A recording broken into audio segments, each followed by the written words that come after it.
حضور اکرم صلی اللہ علیہ وآلہ وسلم نے ارشاد فرمایا کہ جب اللہ تعالیٰ کسی کو بیمار کرتا ہے تو اپنا ایک فرشتہ اس کے پاس بھیجتا ہے کہ جاؤ پتہ کر کے آؤ میرا بندہ میری کسی سے شکایت تو نہیں کر رہا۔ فرشتے جاتے ہیں اور جب واپس آتے ہیں تو عرض کرتے ہیں کہ اے مالک، اس کے پاس تو جو بھی ملنے آیا اس نے یہی کہا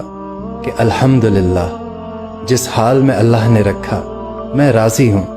آپ کی طرف سے دی گئی بیماری پر اس نے آزمائش سمجھ کر اس پر صبر کر لیا ہے۔ تو اللہ تعالیٰ فرماتا ہے کہ فرشتوں گواہ ہو جاؤ، اگر اس بیماری سے اسے میں نجات دوں گا تو اس کے پاس جو خون ہے اس سے بہتر خون اسے عطا کروں گا، اور اس کے پاس جو گوشت ہے اس سے بہتر گوشت اسے عطا کروں گا، اور اگر اس بیماری میں اسے میں موت دیتا ہوں